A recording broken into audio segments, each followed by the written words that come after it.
Nani yao? Amadi. Mimi najua hiyo mtaijua. Umeona?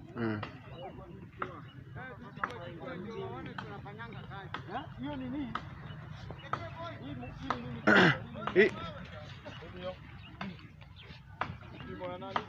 Hapa tuko St. Paul's Primary School na uwanja ya shule imekatwa nusu. Tunaona kanisa wanatengeneza ukuta katikati ya uwanja ya shule. Wanasema wako na authority kutoka kwa viongozi wa area. Sasa sisi kama community tumekuja hapa kujua nini inaendelea, tujue kwa nini uwanja ya shule imechukuliwa na kwa nini uwanja ya watoto ya kuchezea ndani ya shule inatengenezwa na kanisa. Tunaona hapa representatives wa ofisi tofauti kutoka kwa ofisi ya mbunge, na tunataka kujua nini inaendelea sisi kama community.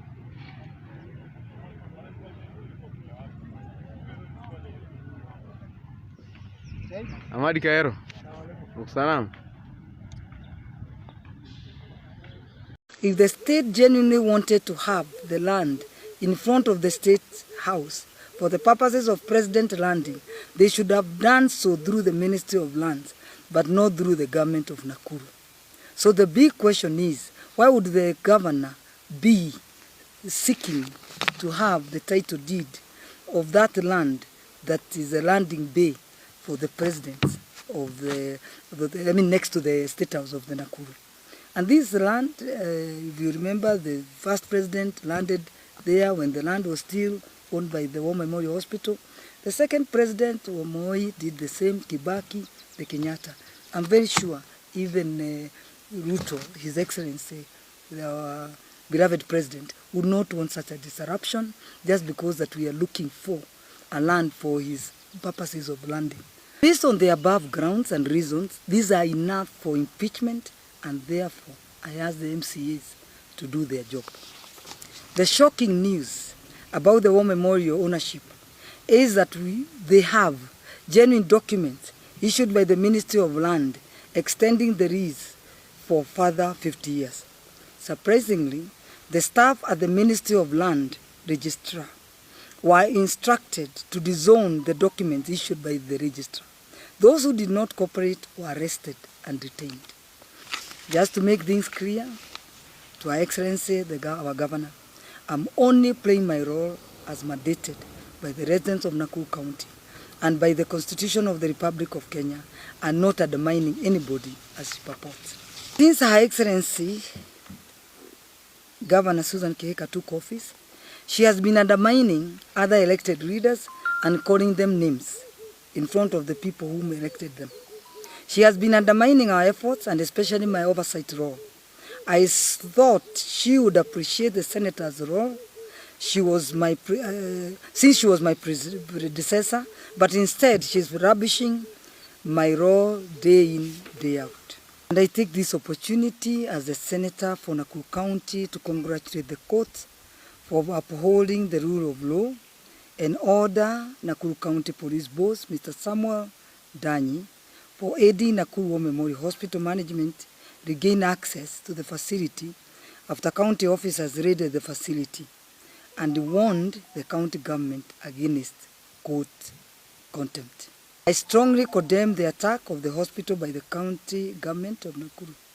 This shows that we have a governor who is so inhuman and never follows the rule of law and order and never respects the courts, which is an arm of the government. What Nakuru County residents have seen and experienced since Friday 19th January 2024, after the arrest of the directors of the War Memorial Hospital to date, it is something that has never been seen anywhere in the world, and we can never forgive our governor. We sincerely sympathize with the patients and their next of kin, doctors, and the workers and the investors. We pray that God gives them endurance and power to overcome.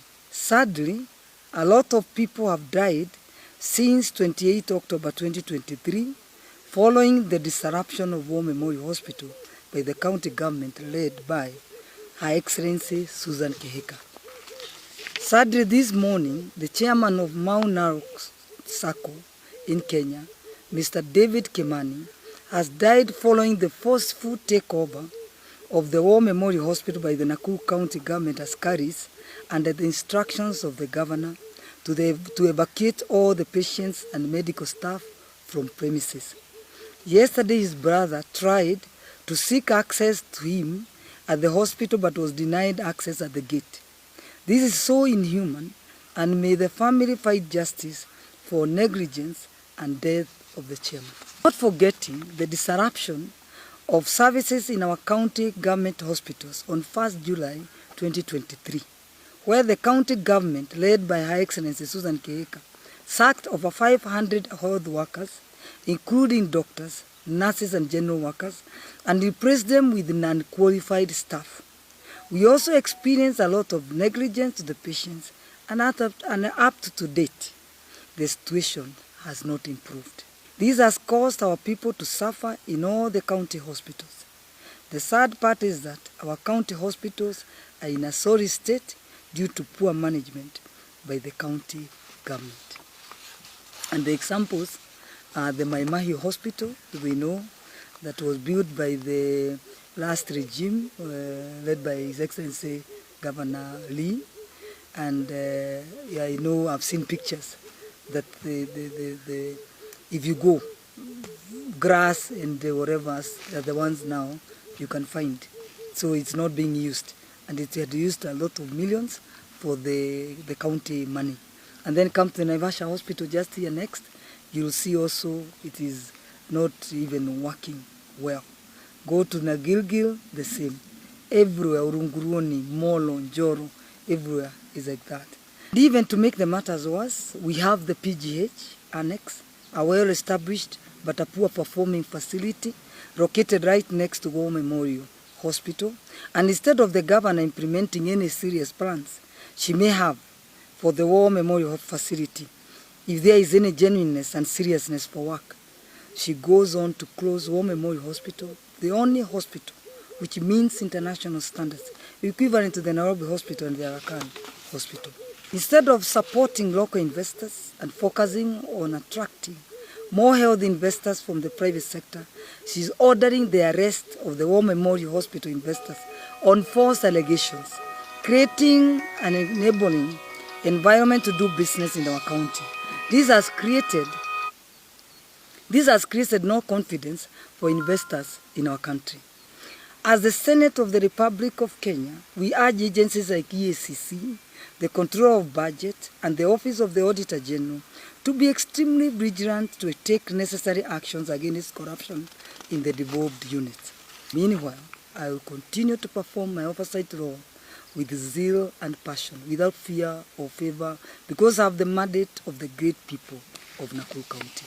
So the question is, if at all we have a Ministry of Health, and I know the CS, why is she so quiet when she sees that people are dying, our hospitals, people are claiming they have no medicines, they have no proper doctors in our hospitals. And this is one of the county, if you remember, the neighboring counties were coming for their medical services in this county of ours. Today, the ones who are coming, they are doing better than us. The governor, now is the work of the MCAs. Yes, because the MCAs were elected by the people to ensure they're in the first line of the oversight. And actually the senator comes number 2. They are the first line of the oversight. So they are the ones now we should look at those allegations, those conducts, and ensure that now they do that impeachment or whatever motion. And I'm sure the Nakuru people will support. You can imagine how much we've suffered for 1 year. What about now the rest of the 4 years remaining? I think Nakuru will be gone by then. So we need now to act and ensure that things go the right way. So the MCAs will do their part and ensure that the governor does her work the way it's supposed to be done.